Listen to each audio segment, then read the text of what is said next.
प्रभु नित्यानंद श्री अद्वैत गदाधर शिवासादि गौर भक्तवृंद। हरे कृष्ण कृष्ण कृष्ण हरे हरे, हरे राम राम राम हरे हरे। सर्वगे अस्मदीय गुरुपाद पद्म नित्यलीला पुष्टम विष्णुपाद 178 शब्द श्रीमद् भक्ति वेदांत गोविंद गोस्वामी श्री गुरु महाराज अभय गुरु रातुल चले दासाधन सांघातिक दंडवत पंथे जानिए ताकि भाविका प्रार्थना करी। मंचे सभापति तीजन स्वामी भक्ति वेदांत पुरी गोस्वामी महाराज चरण बंदन करे एकই प्रार्थना জানাই।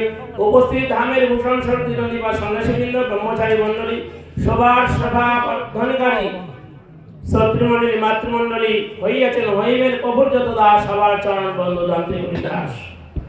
অত দিবস বড়ই সৌভাগ্যের, কারণ শাস্ত্রে আমরা পাই গুরু বৈষ্ণব ভগবান তিনের স্মরণ, তিনের স্মরণে সর্ববিঘ্ন বিনাশ।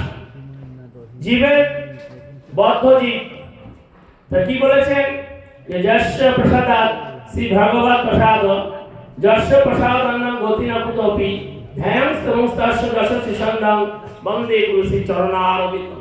আমরা বদ্ধ জীব, এই বদ্ধ জীবের মুক্তির একমাত্র রাস্তাকে দেখাতে পারে সেই পতি পাবন ছিল গুরু পাদ পদ্ম। কখন? যখন শিষ্য পূর্ণরূপে গুরুদেবের চরণে নিজেকে সঁপে দিতে পারবে তখন সে হবে। তার নিদর্শন আমরা দেখতে পেয়েছি পরম পূজ্য নিত্যলীলা বৈষ্ণব বিশ্বনাথ ভক্তি ভূষণ ভারতী গোস্বামী মহারাজকে। তিনি আমি দর্শন করেছিলাম 1982 সাল। আমার এক গ্রাম থেকে দাদুর মাধ্যমে এসেছিলাম পূজ্য শান্ত গোস্বামী মহারাজ আশ্রমে, যেটা সারস্বত গৌরীমঠ, এটা যখন সেবা চালাচ্ছেন গোপীনাথ গৌরীমঠ, কোনো একটা কার্য উপলক্ষে উনি ওইখানে গিয়েছিলেন। পরম পূজ্য নিত্যভূষণ শান্ত গোস্বামী মহারাজ, আমি তাকে দাদু বলতাম, শান্ত গোস্বামী তখন বৈষ্ণব বলতাম, জানতাম না এসব তত্ত্ব। তা আমরা যখন যেতে যাই হোক তখন আমি 6-7 পড়ি।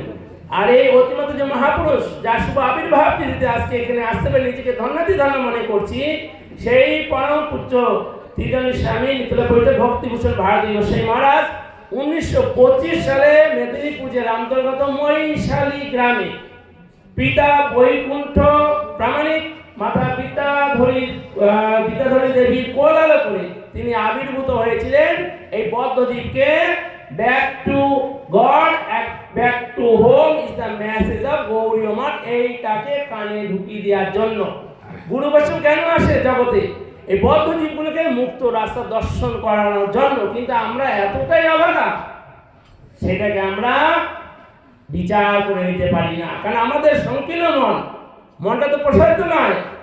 সংকীর্ণ মন যত হবে তত আমাদের এই যে সূর্য বলে কৃষ্ণ কৃপাময়, কৃষ্ণ কৃপায় জগৎময়, গুরু কৃপা কোনো ভাগ্যবানের হয়। গুরু কৃপা যার হয়েছে তাকে দেখলেই বোঝা যাবে, তাকে আর বলতে হবে না যে আমার গুরু কৃপা হয়েছে। সূর্য যখন তাপ আমরা গ্রহণ করি, যখন শরীরটা গরম হয়ে যাবে এমনিতে আমরা ছায়া খুঁজবো, সরে যাব, তাকে বলতে হবে না যে আমার শরীরটা গরম হয়ে উঠে যায়, সে এইটা হচ্ছে গুরু কৃপা। তো গুরু কৃপা কারণ পূর্ণ যে শরণাগতি গুরু চরণে করেছেন তিনি। এই যে মহাপুরুষ তিনি একাধারে অনেক গুণে গুণান্বিত ছিল। তার বাল্যাবস্থায় নাম ছিল বিমানানন্দ প্রামাণিক, তেমনি ডাক নাম বিমল। তিনি একাধারে ভালো লিখতে পারতেন, ভালো হোমিওপ্যাথি প্র্যাকটিস করলেন, ভালো হোমিওপ্যাথির উপরে ভালো দখল ছিল। আর সবথেকে বড় কথা আমাকে জানি না, তিনি একজন স্বাধীনতা সংগ্রামী ছিল এবং তিনি একটা স্কুলের মাস্টারি করতেন।